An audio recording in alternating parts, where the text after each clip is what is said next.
यीशु तीसरे दिन मुर्दों में से जी उठा। इंसान ने बड़ी बड़ी चीजों का आविष्कार तो कर लिया, लेकिन आज तक मौत से जीत नहीं पाया।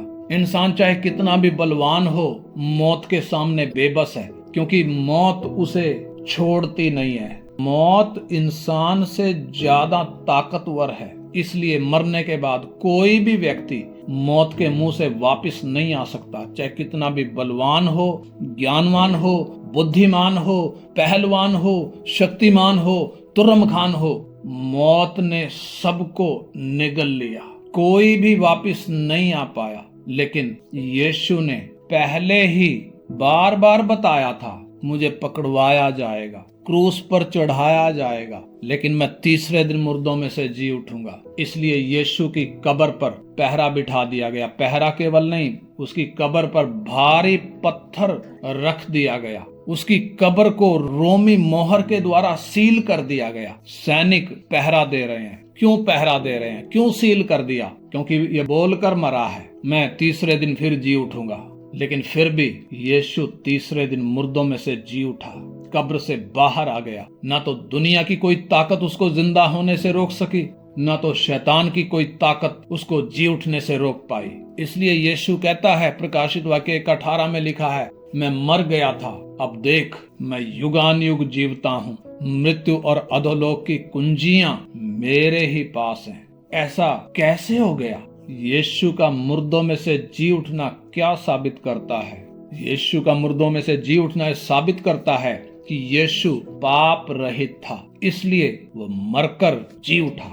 नंबर 2, निष्पाप होने के कारण उस पर मौत को कोई अधिकार नहीं था, इसलिए वो मुर्दों में से जी उठा। यदि वो भी हमारी तरह पापी होता तो मौत ने उसको छोड़ना नहीं था, जैसे मौत किसी को छोड़ती नहीं है।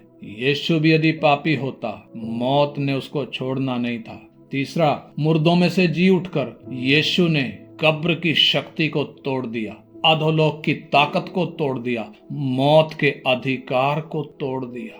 और चौथा, यीशु को अपना प्राण देने का अधिकार था और उसे वापस लेने का भी अधिकार था, ये साबित कर दिया। क्योंकि यीशु ने पहले ही ऐलान कर दिया था कि मुझे अपना प्राण देने का भी अधिकार है और अपना प्राण वापस लेने का भी अधिकार है। उसको किसी ने मारा नहीं, बल्कि उसने खुद अपना प्राण दिया और तीसरे दिन अपना प्राण वापस भी ले लिया। ये अधिकार और किसी के पास नहीं है। यीशु ने क्यों अपना प्राण दिया? रोमी 4:25 में लिखा है, वो हमारे अपराधों के कारण पकड़वाया गया और हमारे धर्मी ठहरने के लिए जिलाया भी गया।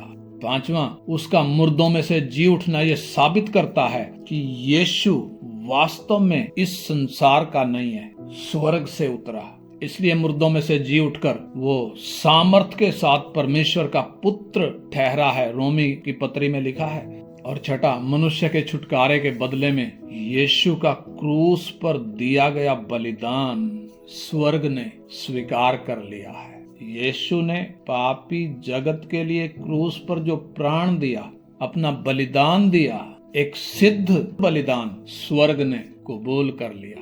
और सातवां, जिस किसी ने उस क्रूस पर चढ़ाए और मुर्दों में से जी उठे उस यीशु को स्वीकार किया है, वो व्यक्ति पाप की गुलामी से, शैतान के कब्जे से, मौत के बंधनों से आजाद हो चुका है। उसके सारे के सारे पाप माफ हो चुके हैं। परमेश्वर ने उसको पाक लहू से धोकर शुद्ध कर दिया है, हिम जैसा श्वेत बना दिया है। उसका मेल परमेश्वर से हो चुका है। यीशु का मुर्दों में से जी उठना इन 7 तथ्यों को प्रमाणित करता है। हालेलुया।